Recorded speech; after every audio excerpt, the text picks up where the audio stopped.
How are preparations towards the BECE examination?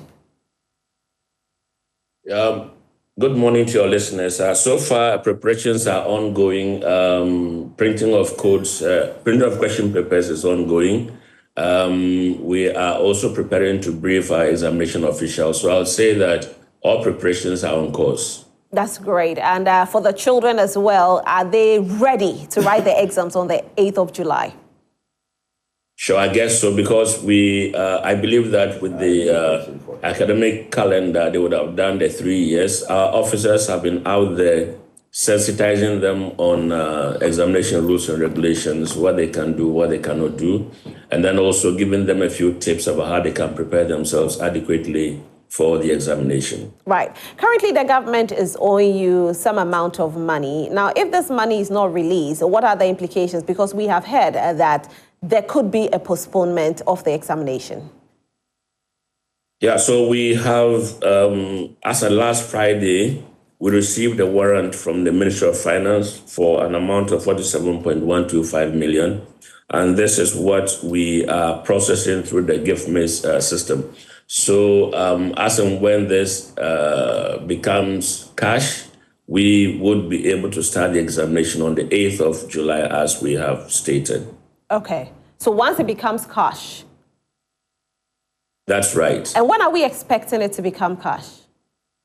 Well, it's a process. And my guess is that because of the urgency of the situation, the powers that be would expedite action so that we get this warrant transformed into cash so that we are able to carry out our mandate.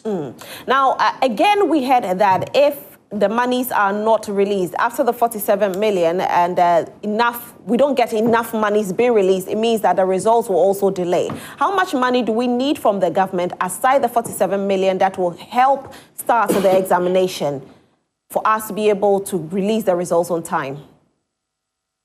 Well, that amount we may not be able to state categorically, because that will depend on the number of examiners that we are going to engage. Sometimes you probably would invite about 2,000, and maybe you get just about 1,900 and something that would report. So that depends on the number of examiners that we get. That also depends on the number of strip checkers that we have. The number of marking venues, marking centers that we have across the country, and then, of course, stationery and other logistics that we need to carry out the marking process. Okay, all right. So then you are going to let government know on time, right? Sure, yes, we would. Okay. Now, we are talking about the 47 million again. What's the deadline for the liquidation? If you don't get that cash at a certain time, then it means the postponement will happen. What time right. are we looking at? We, as I said earlier, due to the urgency of the situation, we hope that they would push and have the money made ready for us. What if it doesn't happen? By the 4th, sorry? What if it doesn't happen on time? If it doesn't happen on time, then it means I will have to postpone the examination. So what's the timeline we are looking at? So we would deploy our staff by the 4th of July.